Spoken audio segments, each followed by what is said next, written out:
नमस्कार साथियों। देश के विकास में आपकी एक छोटी सी भागीदारी बहुत बड़ा योगदान बन सकती है। जनगणना 2026 के अंतर्गत जनगणना की प्रक्रिया शुरू हो चुकी है, जो 21 मई तक चलेगी। अब आप घर बैठे अपने मोबाइल से कुछ ही मिनटों में जनगणना कर सकते हैं। तो आइए इस वीडियो में बेहद आसान तरीके से जानते हैं कि जनगणना कैसे करनी है। वीडियो को अंत तक जरूर देखें। जानकारी लोगों तक पहुंचाने के लिए इस वीडियो को ज़्यादा से ज़्यादा शेयर करें, लाइक करें और मुझे फॉलो करें।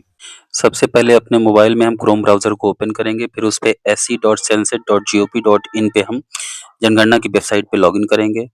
जैसे ही वेबसाइट खुलेगी, सबसे पहले स्टेट आपको चयन करना रहेगा। जिस स्टेट में आप रहते हैं, उस स्टेट का चयन कर सकते हैं। फिर सबसे नीचे कैप्चा भरने का ऑप्शन आएगा। कैप्चा भरने के बाद हम वेरीफाई और प्रोसीड पे क्लिक करेंगे।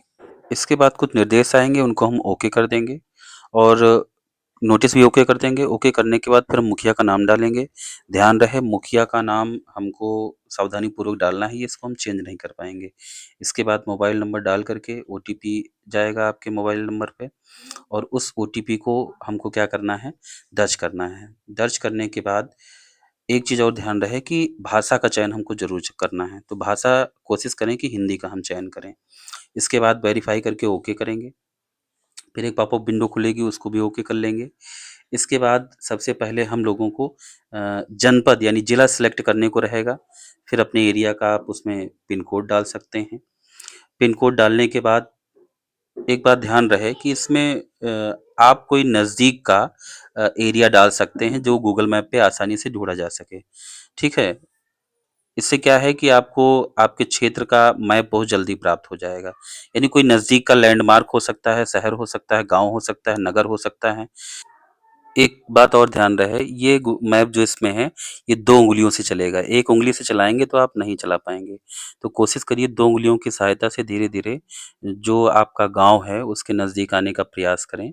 और एक चीज़ ध्यान रखिएगा कि ऊपर जो हम लोकेशन डालेंगे, तो सबसे पहले अगर आपका गाँव नहीं शो होता है या शहर नहीं शो होता है, तो कोई मशहूर चीज़ उसके आस-पास की डालिए, हो सकता है खोजने पे मिल जाए। ठीक है, जब वो मिल जाएगा तो ज़ाहिर-सी बात है आपका क्षेत्र भी नज़दीक अगर होगा, तो एचएलबी आपको आसानी से प्राप्त हो जाएगी। और फिर क्या करिए उसको ज़ूम करके जो आपका घर दिख रहा है कि हाँ, मेरा ये स्थान है, उस स्थान की पुष्टि करें, फिर सहेजें और आगे बढ़ें। जैसे आप आगे बढ़ेंगे, तो कुछ चीज़ें आ जाएँगी जिन प्रश्नों के हमको जवाब देने हैं। जैसे आपके मकान की फर्श किस सामग्री से बनी है या सीमेंट से बनी है या किस चीज़ से बनी है या जनगणना मकान की दीवार में कौन-सी सामग्री प्रयुक्त की गई है, घास-फूस, प्लास्टिक, मिट्टी यानी पक्की ईंटों की से बनी है तो आप पक्की ईंट भी दिखा सकते हैं। फिर जनगणना मकान की छत में प्रयुक्त सामग्री कौन-सी है, जो आप देना चाहें वो दिखा सकते हैं। जनगणना मकान की स्थिति कैसी है, अच्छी है, रहने योग्य है, फिर सहेजें और आगे बढ़ें। फिर अगला एक हमको विंडो खुलेगा, इसमें क्या होगा कि परिवार में कितने सदस्य रहते हैं वो मुखिया का नाम पहले से भरा हुआ है, लेकिन मुखिया का नाम एक बार जो हम भाषा चुने थे हिंदी, तो उस हिंदी भाषा में मुखिया का नाम आपको फिर से भरना पड़ेगा। फिर मुखिया का लिंग पुरुष या स्त्री क्लिक करना पड़ेगा। किस जाति से संबंध रखता है, अनुसूचित जाति या अन्य। और फिर स्वामित्व की स्थिति कैसी है, अपना है या किसी और का है। रहने योग्य कमरों की संख्या क्या है, जितनी आपकी कमरे हैं उतने आप कर सकते हैं। विवाहित दंपतियाँ कितनी हैं, जोड़े कितने रहते हैं, हाँ करके सहेजें और फिर आगे बढ़ जाएँ। फिर अगला विकल्प आपके सामने खुलेगा कि पेयजल का मुख्य स्रोत कैसा है। तो इसमें कई सारे ऑप्शन हैं जो आपको उचित लगे टिक कर सकते हैं। पेयजल स्रोत की उपलब्धता क्या है, परिसर के अंदर है कि बाहर है। फिर है प्रकाश का मुख्य स्रोत क्या है, बिजली है कि मिट्टी का तेल है कि सौर ऊर्जा है। फिर है शौचालय की उपलब्धता, शौचालय का प्रकार भी पूछा गया है, तो जिस प्रकार का शौचालय आपके यहाँ उपस्थित है आप उस पे क्लिक कर सकते हैं। फिर है गंदे पानी की निकासी किससे जुड़ी हुई है, ढकी नाली है कि खुली नाली है कि किसी नाली से भी नहीं है। फिर परिसर के अंदर आपके स्नान घर है कि नहीं है, रसोई घर में खाना किससे पकता है, लकड़ी पे पकता है या एलपीजी कनेक्शन है आपके पास। फिर खाना पकाने का प्रमुख ईंधन कौन-सा है, उपलें हैं या एलपीजी है या लकड़ी है या बिजली है या किस पे। तो इन सब चीज़ों की बेसिक जानकारियाँ हमको भरनी है। एक कॉलम हमसे छूट गया था शौचालय का प्रकार, तो उसमें देखिए पाइप सीवर पद्धति ये तो हमको चुननी नहीं है। क्योंकि ये अक्सर शहरों में मिलती है। गाँव में सेप्टिक टैंक वगैरह बनवाए जाते हैं, आप उसको उसका चयन कर सकते हैं। फिर यहाँ पे कुछ आपकी परिसंपत्तियाँ हैं, उनको दर्ज करना है कि रेडियो है, कि मोबाइल है, कि क्या है, टेलीविज़न है तो फ्री वाला डीटीएच है या कोई अन्य डीटीएच है, इंटरनेट की सुविधा है तो अगर मोबाइल में भी इंटरनेट आ रहा है तो वो सुविधा आप हाँ कर देंगे। घर में लैपटॉप, कंप्यूटर है, अगर है तो हाँ कर सकते हैं, नहीं है तो नहीं कर सकते हैं।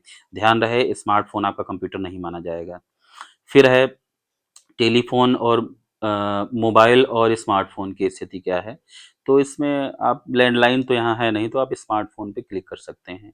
फिर साइकिल और स्कूटर मोटर की जानकारी देनी है। ध्यान रहे ट्रैक्टर की कोई जानकारी नहीं देनी है, केवल आपके पास मोटरसाइकिल या कोई कार या जीप है, तो इनकी जानकारी देनी है। फिर घर में आप कौन-सा अनाज अधिकतर खाते हैं, चावल खाते हैं कि गेहूँ खाते हैं? ये फिर फिर जो है आप सहेज करके आगे बढ़ सकते हैं। फिर देखिए ये सारे बिंदुओं पे हमने पूर्ण कर लिए हैं। अब इसको ड्राफ्ट के रूप में हम सेव कर देंगे और सेव करने के बाद हम पुष्टि और अंतिम रूप से इसको हम सबमिट कर देंगे। जैसे ही हम सबमिट बटन दबाएँगे, तैसे एक पॉपअप विंडो खुल के आएगी कि अंतिम रूप से इसको सबमिट किया जाए या नहीं सबमिट किया जाए। जैसे ही आप हाँ पे क्लिक करेंगे, आपका फॉर्म सफलतापूर्वक जो है भर जाएगा। आपने अपनी जनगणना पूरी कर ली है, आपको एक पहचान संख्या दे दी जाएगी, आईडी दे दी जाएगी। ये आईडी जब 22 मई से कोई भी प्रगणक आपके घर पे आएगा, आप ये संख्या उसको बता सकते हैं और ये संख्या दे करके वो अपने माध्यम से जो है आपके डाटा को वेरीफ़ाई कर देगा।